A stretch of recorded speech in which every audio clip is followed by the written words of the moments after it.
Hey, everybody. Welcome to the Black Men with Purpose podcast. For those of you joining us for the first time, it's a pleasure to have you with us. This is a safe space where we share our thoughts on a multitude of topics in hopes of helping Black males, young and not so young, overcome obstacles and challenges that can be hindrances to happiness, productivity, and success. We believe that through our experiences, successes, and failures, we can have some conversations that might help other Black males in their respective journeys through this thing we call life. In today's episode, our topic is knowing our history. Before we jump into it, though, I want to, as you all, I'm sure, have noticed, we are a man down. Brother Byron is celebrating his birthday, so we certainly wish him blessings on his birthday and wish him many more. The reason that this topic was chosen, knowing our history, it's for a multitude of reasons, really. I mean, it's important to know Black history and Black figures from our history, that go beyond just slavery and Martin Luther King. Um, I saw something not too long back. In fact, I think it's a meme that's kind of been going around a little bit over the last few years, but it says something along the lines of privilege is having your history embedded in a curriculum, whereas my history is relegated to an elective. And it wasn't worded exactly like that, but that's pretty much the gist of what it says. And I think that is so true. But again, Black history is American history. Um, Additionally, I think that the media tends to kind of showcase the negatives of the Black community, right? Such as poverty and drugs and incarceration, et cetera, you name it. Anything that's negative that can be associated with the Black community, they certainly will do so. And these portrayals kind of paint a biased and unfair stereotype in the minds of everyone, really, not even just white people, but also Blacks as well. There are a lot of Black people who see these same things, and if they don't know their own history, then they also tend to believe these things that they see and hear, these stereotypical things that are said about us. So, but the fact is, like any other ethnic group, right, we are a tapestry that can't be defined in a linearly way. So, it's important to understand those nuances and kind of gain a more complete picture of our history being Black history slash American history. So, with all of that stated, we're going to have Brother Ray get us kicked off. All right, appreciate you, bro. Well, the first person I'm going to start with was born Loretta Pleasant. We all know her as Henrietta Lacks. Let me put my eyeballs on. So she was born August 1st, 1920. Uh, she basically was an African American woman whose cancer cells are the source of the HeLa cell line, the first immortalized human cell line, and one of the most important cell lines in medical research. An immortalized cell line reproduces indefinitely under specific conditions, and the HeLa cell line continues to be a source of invaluable medical data to the present day.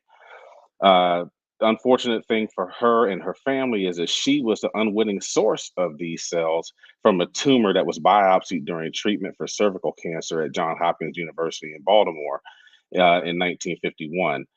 Those cells were cultured by George Otto Gee, who created the cell line known as HeLa, which is still used for medical research. And as was then the practice, no consent was required to culture the cells obtained from her treatment.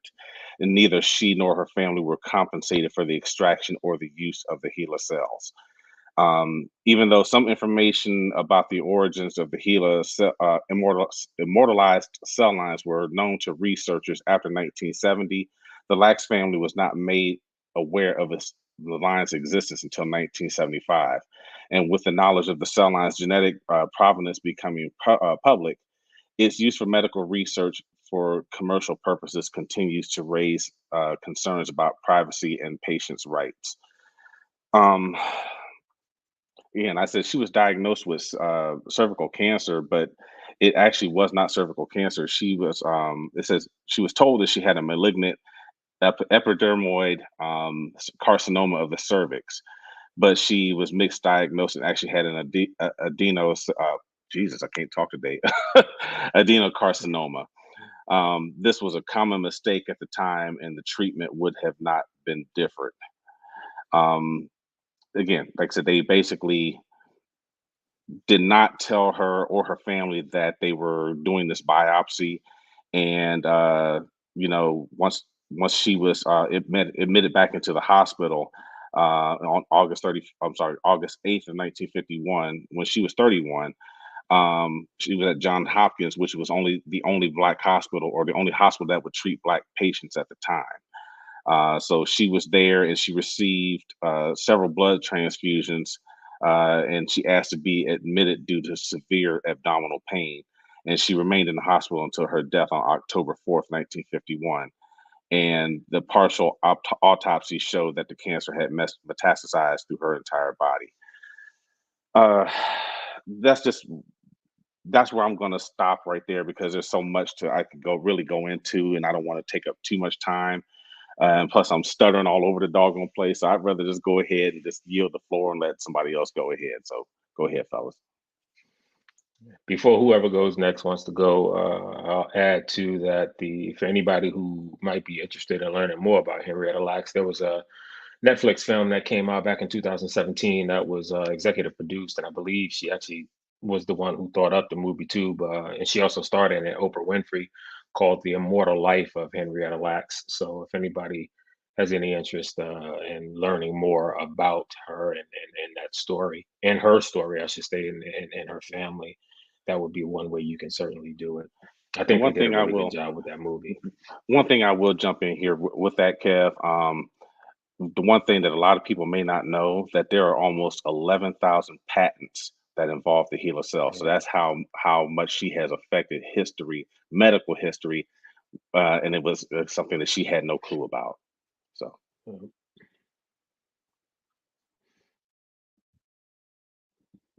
I think another thing, when we talk about that, was the the use of black women's bodies, and how they were able to, Oh yeah. come up with all of these. It's well known that they used black women to develop the science of gynecology, and they often did these experiments without using any type of anesthesia. And there are a lot of those myths that still are prevalent today, that black people, especially black women, don't feel pain the same way, or that all of these other things that tremendously negatively impact them when getting care. I believe the numbers are 3 or 4 times to 1, that they can die during childbirth, and just all of these other concerns. And so I think it's important to bring up Henrietta Lacks, because we've been used, for the advancement of the science of medicine and all that, but we often haven't been obviously given credit, because I think her family is still in court about, compensation and giving her credit for her contributions. And not only that, but so much that happens without our consent, and we're used like, you know, experiments when we're people. And so that is still a consistent fight today. Doctors have been polled today, and will even say that they believe that black people don't feel pain in the same way that white people do because of our skin or these other things. And we're talking about 2023. We're not talking about this is how they felt in the 60s or 70s. This is still prevalent when they poll a lot of doctors, that they have these. So I think that's something important to know. Excuse me, John. I'm sorry. Let me jump in real quick, because I wanted to address something you just said. The family did settle. I did read that on July 31st of this year, Thermo Fisher Scientific settled with the Lax family, but the terms were undisclosed. So there was a settlement. Nice. I knew it was still some litigation going on last time I checked in, so it's good to know. Even though we know that undisclosed terms means that they still hiding something. So, so to knowing our history, I remember when we first came back from break, we kept talking about all of the issues and the assault on Black America. And one of the things that I really appreciated that Rod kept saying was that we have to make sure that our young people know our history. Like there's a lot of things that they don't understand that are important. And it doesn't allow them to have a pride in who they are because I think it was the Goody Mob that historically and creatively once said, back in elementary, I was told you was bought and you was sold, you know? So a lot of times that's the extent of knowing our history. And I kind of want to jump on the fact that we have a rich history that goes beyond slavery. And so I want to highlight a ruler. So there's several things I kind of want to get into, but there's a black African pharaoh by the name of Amos II. And a lot of people don't know that the Egypt is the Greek term for that part of Africa, that country in Africa. The actual name that the Africans called it was Kemet. And those people that are now there that consider themselves to be Egyptians are not the indigenous people of that land. You know, they are invaders from the north called the Mamluks, and they are Arab Turkish in descent. And Amos II fought them off for almost 100 years. He didn't rule for quite 100 years. You know, he was only a man, even though they looked at pharaohs as representatives of God. But he fought them off, and they would actually, because they had been attacking since 1300 BC, and he was able to hold them off until the 6th century BC. And so the Mamluks actually took over Kemet, which was prior to that known as Kush, and they actually took that over around 400 BC, which I think is very interesting. I don't know if there's something I can get into. I think I'm going to look it up. But if you look in the Bible, between the Old Testament and the New Testament, there's that 400-year gap where there are no there are no prophets to speak until the birth of Jesus. And I'm like, you know, about 400 years prior to Jesus being born, that was when the Africans were driven out of the land that we now call Egypt, that was formerly known as Kemet. So I think there might be some ties there. But I bring that up to let you think? I bring that up so that and I like dealing with Kemet and Kush and those ancient African lands that have been, the stories have been changed and turned around, because you know, you look at that and we call it the Middle East now, but in the biblical days and in the historical days, those were Africans there. And the Greeks are very open about saying, the ancient Greeks said, we got all of our knowledge from Egypt, is what they called it. It was Kemet. But you know, they're very open about that. And it's amazing how we still go in and allow them to change up the history. But, you know, that's not how it happened. That we weren't savages or uncivilized or needing their help, that all of the knowledge that they hold near and dear came from our ancestors. So.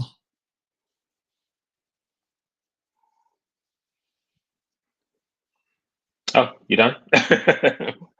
Not bad. And two, just to add to what you said real quick, John, for those who also may not know, I won't get into the whole thing, but you know, you may be familiar with some of the racist things that have been said regarding Black people being descendants of Ham, who was son of Noah.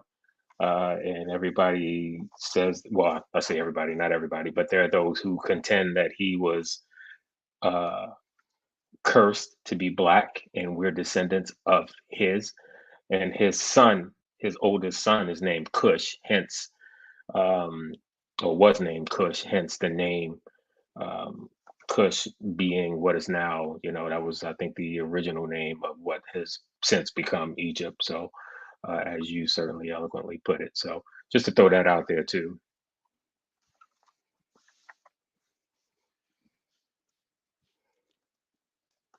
And I guess since I'm on the mic, I'll go ahead and. Were you about to go, right? Oh, okay.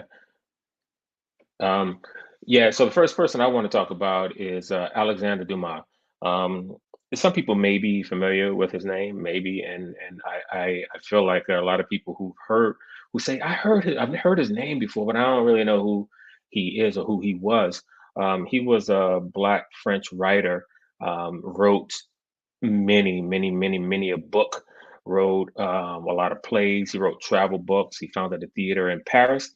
But what you may not know is amongst the books that he wrote, one was The Count of Monte Cristo, which is an incredible movie if you've never watched it. And his most famous piece of work is he is the author of The Three Musketeers. So, yes, a Black man did write The Three Musketeers. Um, his paternal grandmother was a slave, and he was certainly one of the most prolific writers of the 19th century.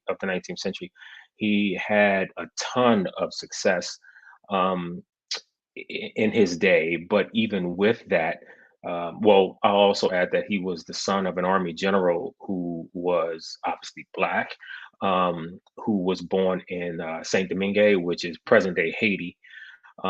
But despite all of his Alexander Dumas's success, as well as his connections, because he had a lot of aristocratic connections as well, but he was always kind of affected by being mixed race, as you would expect, right? I mean, there's still people today who are mixed race and encounter a lot of different challenges based on that. So you can only imagine what it was like back in the 19th century. We're talking somebody who, was born, I think, in 1830s. No, actually, he was born before that because he died in like 1870, and I think he was in the 60s when he died.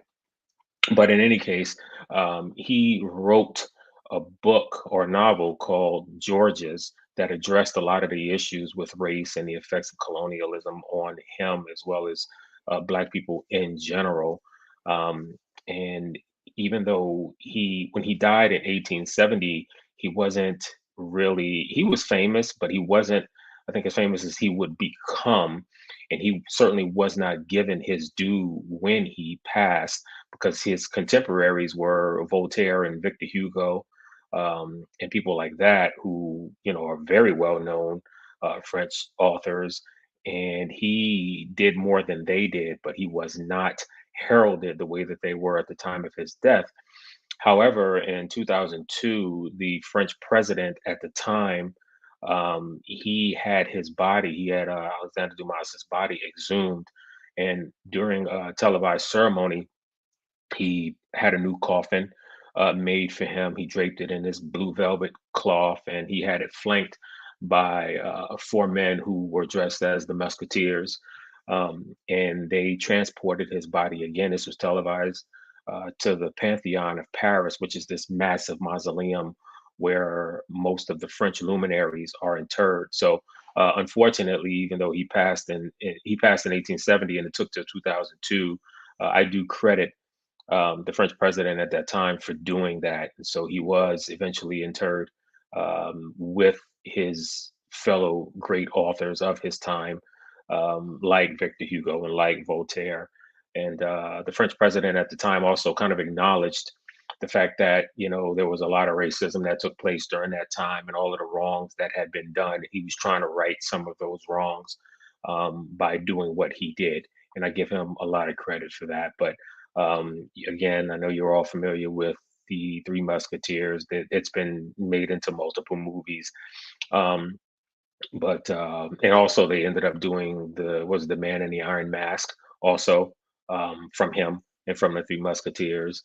And again, I will state that if you have not seen um, um, The Count of Monte Cristo, I never read the book, but I saw the movie when it came out. Well, I want to say in the 90s, but it was so good. It's a really, really good movie. So if you have an opportunity to check that out, hopefully it stood the test of time. Because a lot of times, we'll watch movies from back then and we're like, I like that back then, but hopefully it holds up because it really was a great movie. But in any case, his stories have been translated into a bunch of different languages and have turned into over 200 movies as well. So, in addition, his house outside of Paris, which is called the Chateau Monte Cristo, was restored and is now open to the public. So if you ever get a chance to get over to Paris, I would recommend checking that out as well. So Alexander Dumas.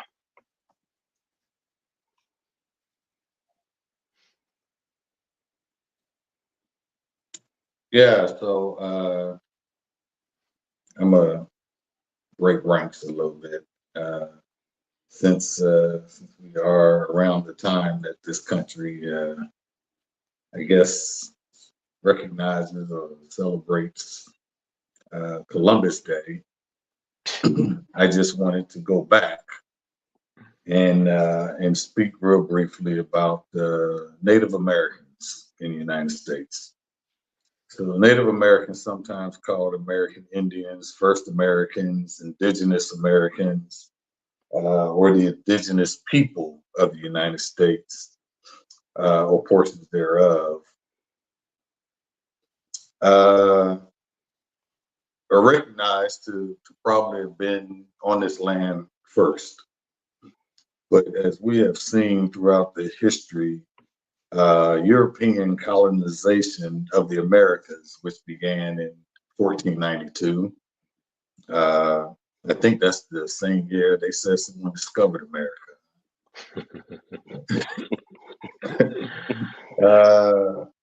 But anyway, the colonization, resulted in the precipitous decline of Native American population uh, because of the introduction of diseases, which was brought to them.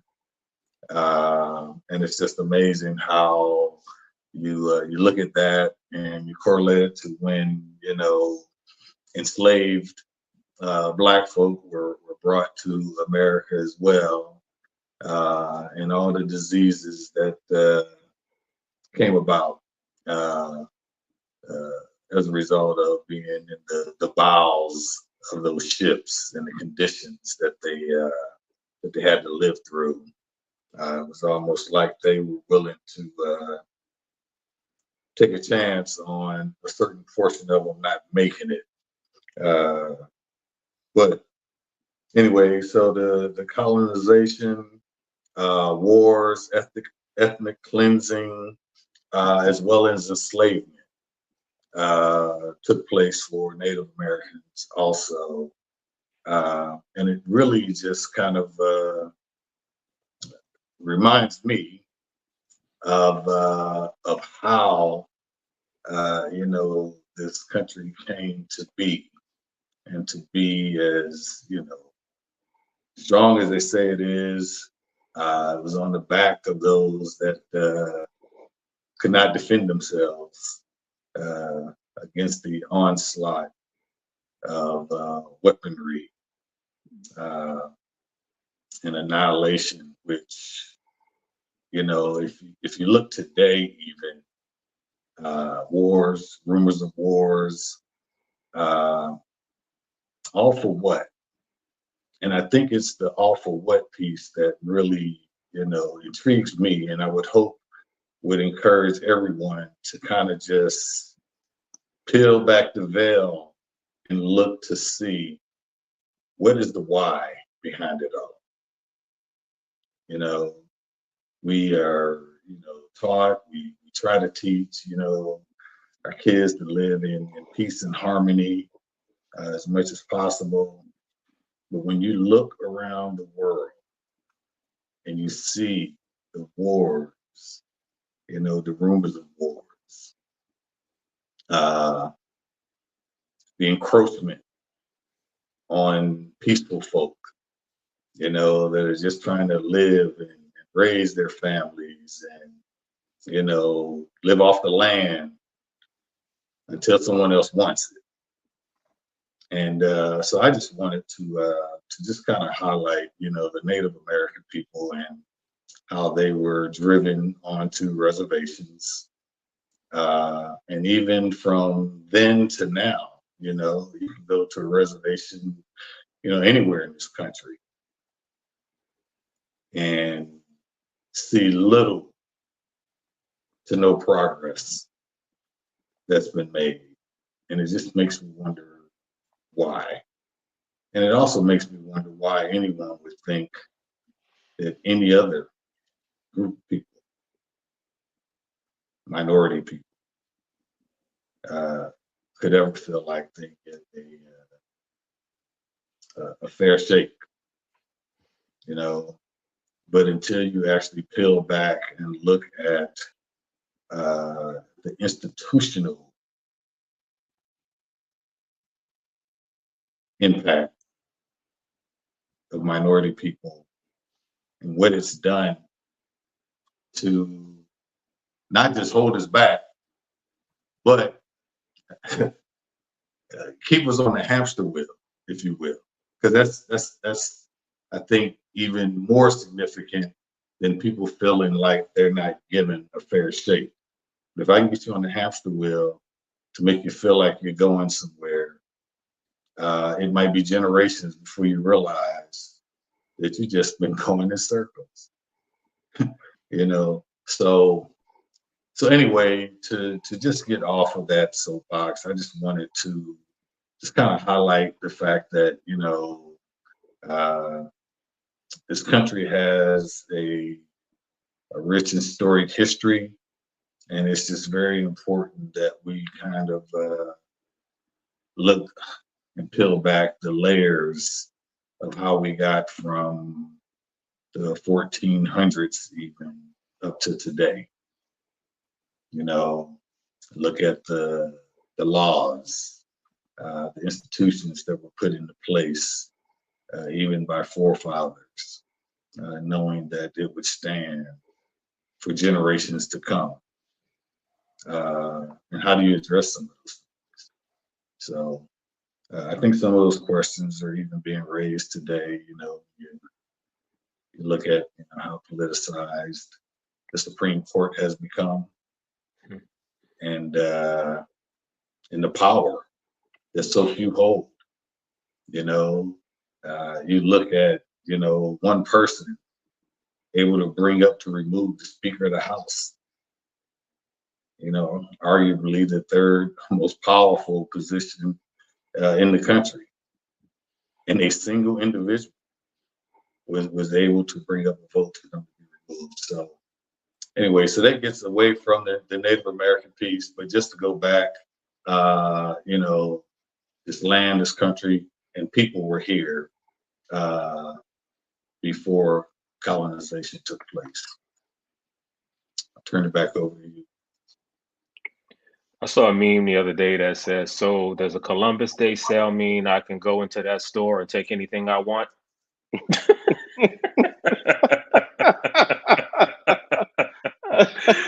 How accurate, right? Yeah. How accurate. Wow. And we all know that, you know, most of us, I know you know, it's also been changed for a lot of people from Columbus Day to Indigenous Peoples Day today. So Right. that's how I celebrate it. I don't even recognize Columbus Day.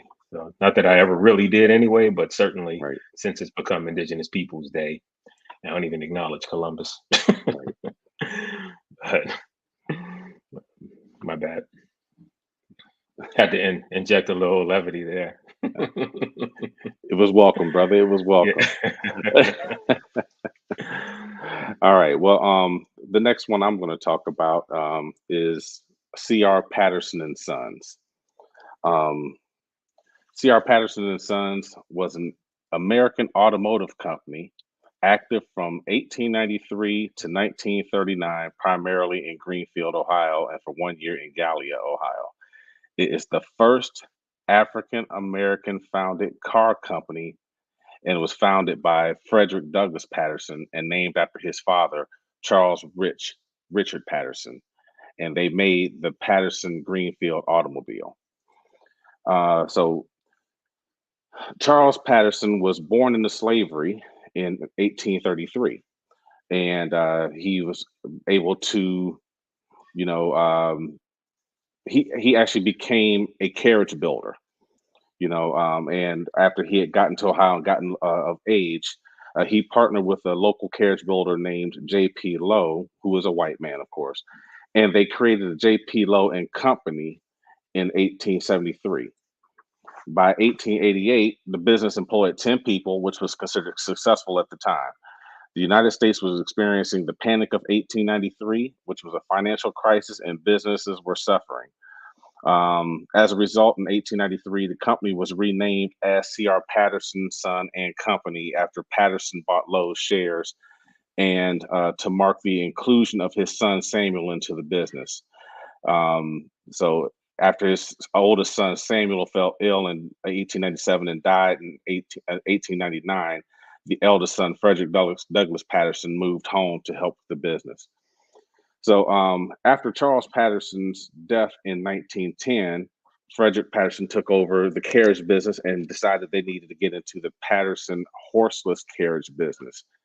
So at first, they offered the service of repairing existing automobiles in the local area. But in 1915, the first C.R. Patterson and Sons automobile was assembled, which was a two-door coupe. The cars were sold for $685, with additional reports of the car selling for $850, or when you adjusted it for inflation as of 2021, it would have been $17,741 for the first model and $22,014 for the second model. And it's estimated that they built somewhere between 30 and 150 vehicles, but none are known to have survived to this present day. And so in 1918, the C.R. Patterson and Sons halted auto production and concentrated again on the repair side of business. And by the 1920s, they started focusing on building and designing truck and bus bodies, which were fitted to chassis made by other manufacturers. The company was renamed Greenfield Bus Body Company. And then when Frederick Patterson died in 1932, his son Postel Patterson took over the business. Most of their buses or the bus bodies were purchased by school boards in Southern Ohio, West Virginia, and Kentucky, as well as the Ohio Transit Company, and used in Cincinnati and Cleveland. So I did not know, when I first started researching this, I did not know there was even a such thing as a African American car company.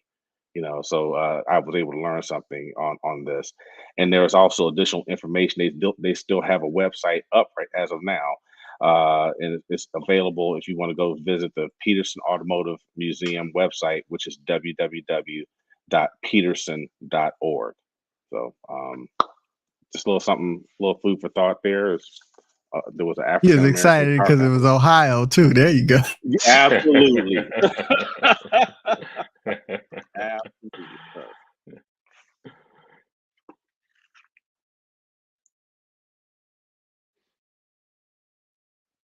Oh yeah, it's my turn. It's my turn. I want to talk about Black Steve. Black Steve, yes. Black Steve. Yes, sir. Esteban de Moor, Esteban de Dorantes.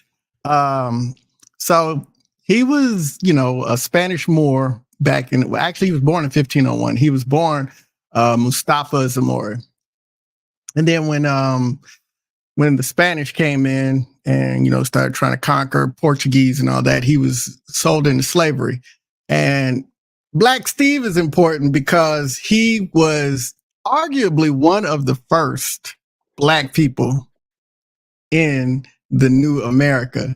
And he was also very, very important because of his ability to intermingle with the indigenous people and learn their languages so that he could be the translator for the Portuguese, the Spanish, and the Europeans, which the Portuguese and Spanish are Europeans. So, but he was able to translate. And, there's a lot of debate on how he died, or, there's a lot of rumors that he made it seem like he died and went on to live a great life after that. And I kind of, from the stuff that I know about Black Steve, I believe it.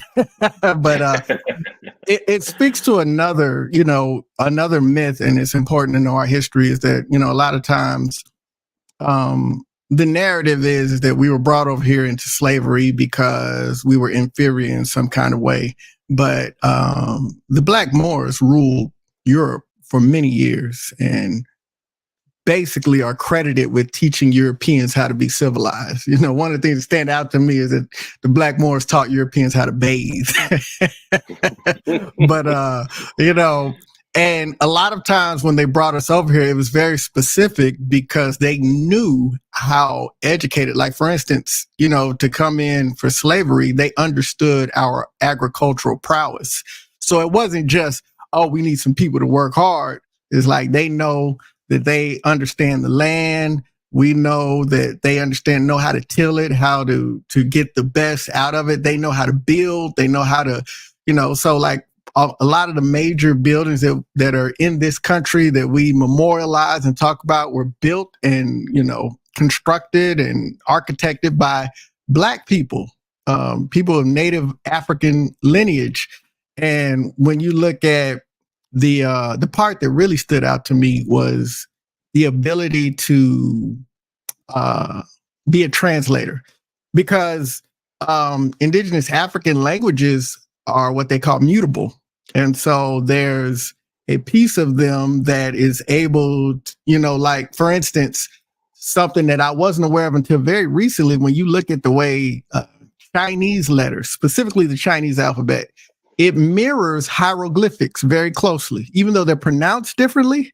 They mirror each other because back then the civilizations, and one of the things that I geek out about is the fact that prior to Europe becoming a power, all of the major powers, the Norwegians, the Chinese, the Africans, the Taíno, the indigenous of, North and South America, there was a robust trade situation going on way before Europe got involved. But then when Europe got involved, all of a sudden everything is discovered when it already was there, existing, profitable, all of these other things. But that mutable language thing really intrigued me. And so when you listen to, like, for instance, I have family in South Carolina, and you listen to Geechee, but only Black people speak like that. You don't really hear white people from the same region, grew up with them, talk like that. And you listen to, like, a lot of the dialects that we speak as you go down on the Southeast in Florida and Alabama and Mississippi, New Orleans especially. And when you listen to these different dialects, it's the mutability.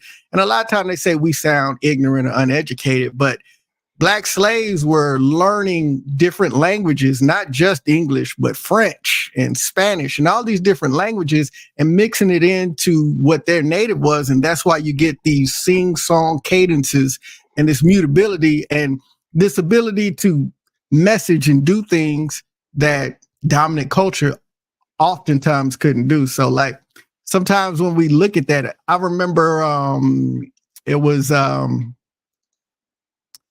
the dude that played Danny Glover's daddy on Color Purple.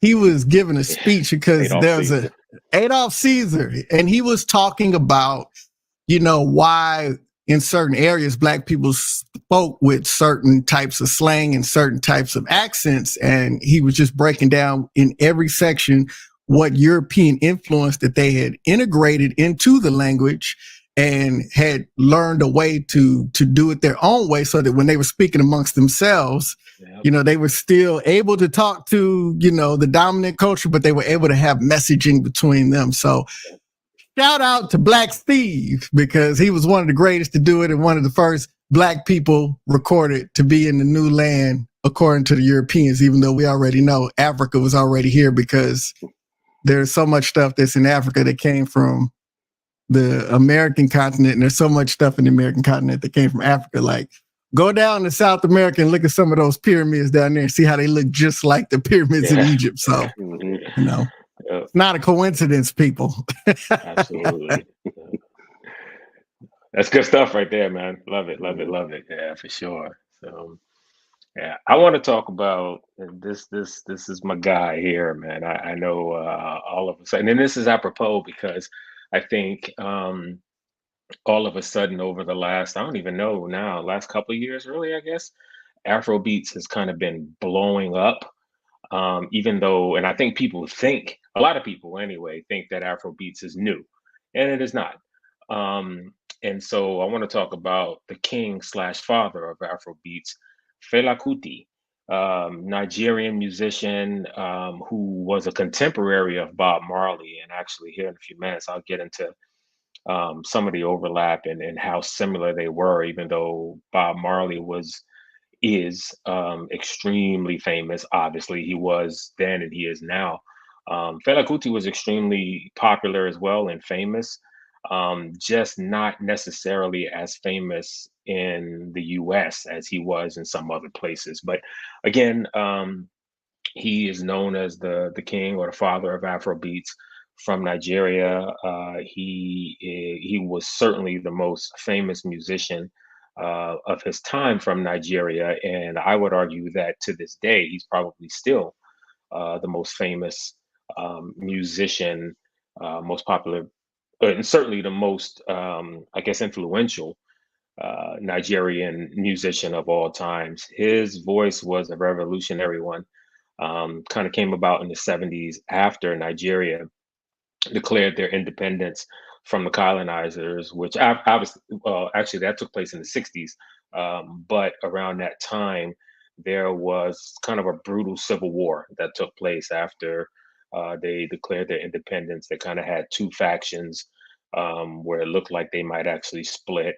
And there was just this brutal civil war going on that took place for decades, actually, with military regimes, and it was corrupted by oil wealth. Go figure, right? Um, but Fela Kuti was, I mean, he he took what Bob Marley did to a whole other level. And I say what Bob Marley did, even though they were both doing it at the same time. It's not like he followed in Bob Marley's footsteps. But um, his music was very political, and he was, I mean, he was out and out. He just did not care. He was out there with how he felt about what was going on, um, about what was going on with the civil war in his own country, Nigeria, but also just what was happening to Black folks around the world, in America as well as everywhere else. And he sang about it, he spoke out about it, and he was beaten many, many, many times over. In fact, after every single album release, he was arrested because they didn't care for how he spoke out against the military, against the government. Um, and they, well, before I get into that, I will point out that, like all of us, right, he was flawed, no question about that. And some of his flaws were, um, they were flaws. I'll just put it that way. Some of his views, um, he was certainly sexist. And when he got married, the day he got married, he married 27 women at the same time. So that tells you a lot about what he was about. He had a compound in Nigeria that he actually determined to be, he proclaimed it to be an independent republic away from Nigeria, even though it was obviously right in the heart of Nigeria. But he called it I think the Kalakuta Republic, if I remember correctly, is what he called his compound. But in the compound, not only did he have his 27 wives, but he had friends and just people. um, he was such a philanthropist that anytime someone needed anything, he gave it to them. Didn't matter. He didn't care about money. He only cared about money to the extent that he could do good with it, that he could give it away, that he could help other people who were less fortunate. So there were a lot of people from the neighborhood who would essentially live there in this big old compound with him. Um, and he was the son of a very, very, very famous and influential activist. Both his parents were actually, but his dad passed kind of earlier on, but his mom continued the fight and the struggle. But in 1977, soon after the release of this one album that was very contentious and really called out the military and the government, more so, probably a little bit more than all his others had, even though, again, he was not shy about doing so. But they had had enough at this point. So they raided his compound and they set it on fire. And as people were running out, because there were a bunch of people in there, his wives, his mom happened to be there that day. But as people were coming out, like, and then some stayed in, the guy who was the leader, the general of the military, really hated him. They hated each other, but he was the one who kind of called this thing too.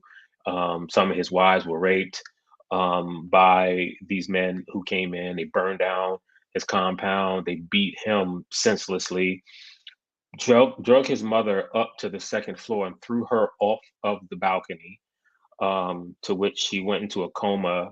This was late in 77, and she stayed in a coma until around April of 78 when she died. That changed him tremendously. It didn't it didn't do what they thought it would. I think they thought that after that he would just kind of mute himself and go away. But all they did was fuel that fire even more in him. He was extremely close with his mother, so that just it took him to another level, into what he was doing and how he was speaking out. He was fearless. The man was absolutely fearless in what he did. Never, you know, he was never afraid to speak out, say what he was going to say, do what he was going to do, no matter what they might do to him. He just did not care.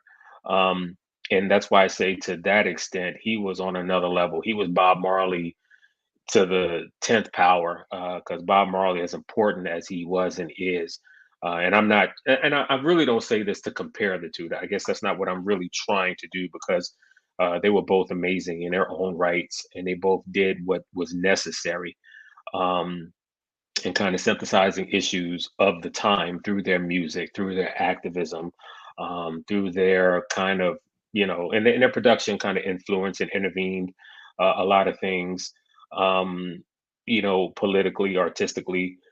But it was just, it amazes me. I think the reason that I kind of compare the two is because it always amazes me how Bob Marley was and is who he was and is in the public eye, whereas Fela Kuti, most people here who would be watching this probably have never even heard of him.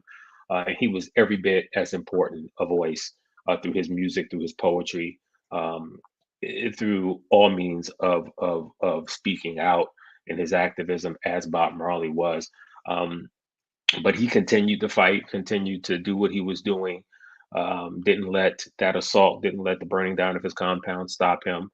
He went on to continue to do great things in what he was doing until he passed in, I can't remember what year he passed. It was in the 90s though, but he passed from AIDS.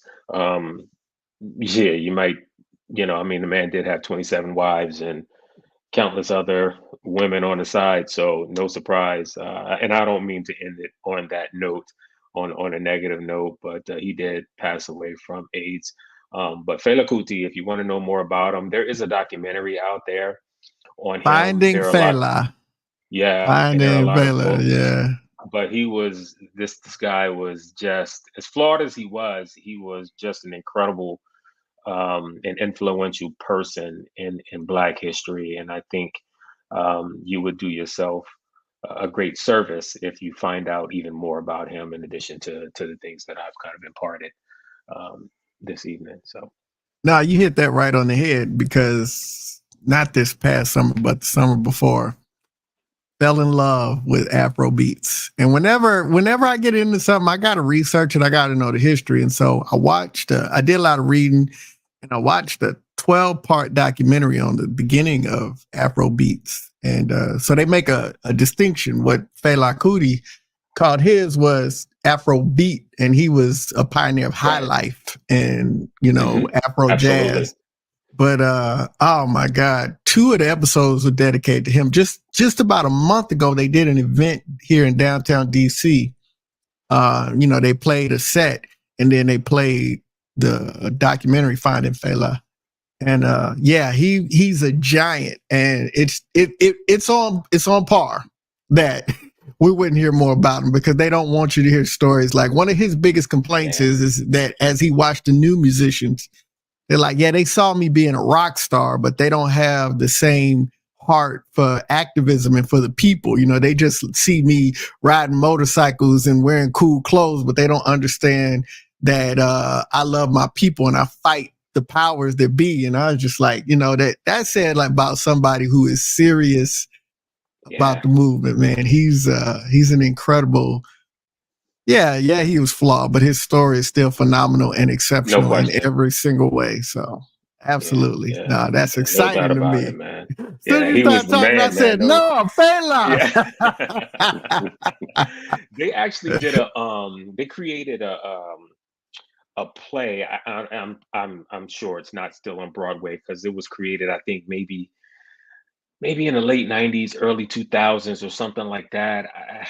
I can't remember exactly when it was, but it was on Broadway for somewhat of a brief time, and a lot of celebrities went through to see the play. I know that actually it had to be later than I'm thinking, because I know Jay-Z and Beyonce went.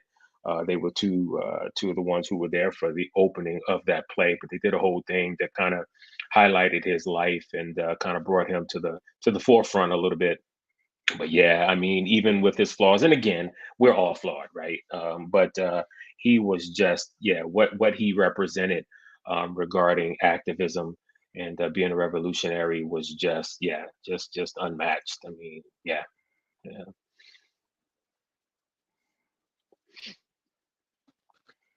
Man, so great stuff. Uh, yeah, I've learned a lot. Because obviously I'm not as deep as you brothers.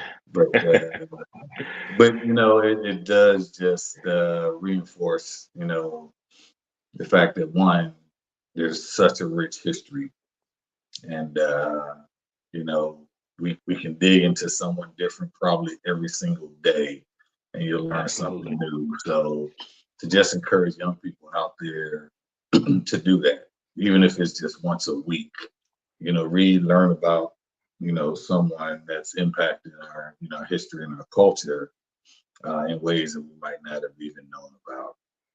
And I just want to speak briefly regarding someone who not only did something impactful, but also speaks to what I think, you know, we need to encourage young people to do today.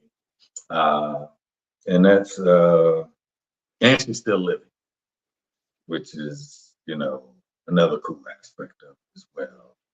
But Ruby Nell Bridges Hall, born Ruby Nell Bridges, Yeah, uh, and she still lives in New Orleans, I believe.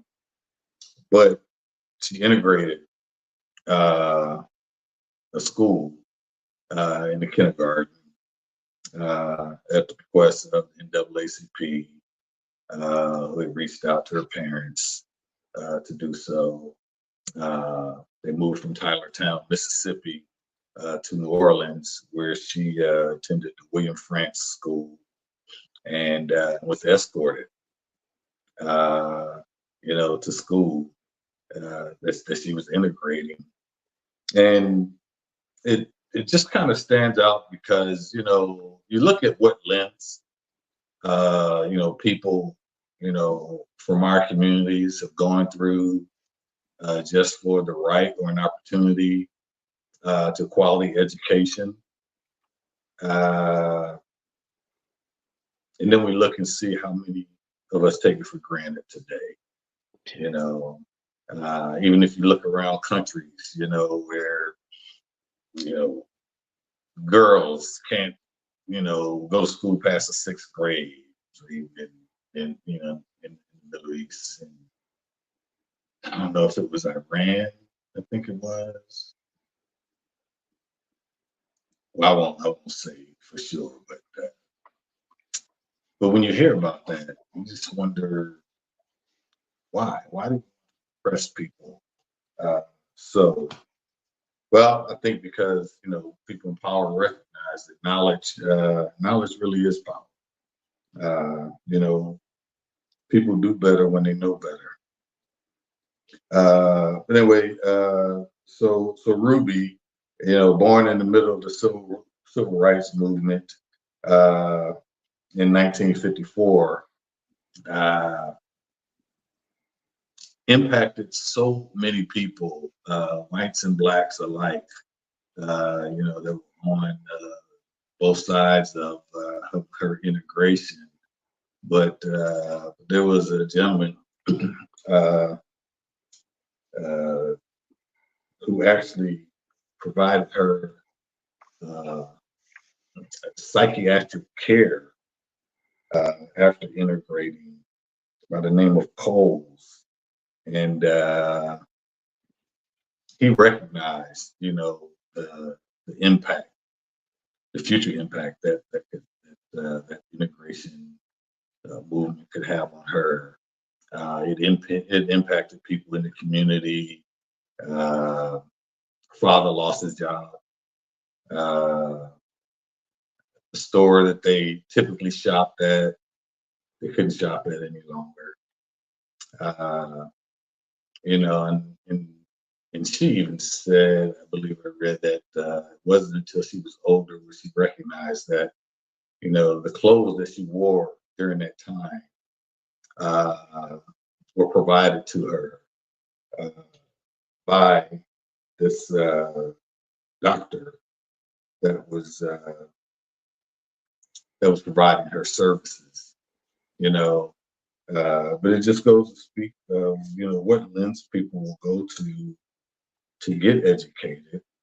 And of course, being born in the middle of the civil rights movement and being involved in that at such a young age, it stands to reason that that's what she ended up doing.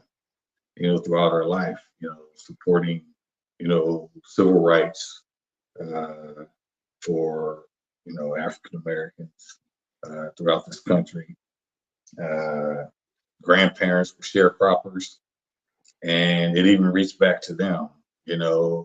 Where they were moved off their land when they caught wind that their granddaughter, had integrated a school.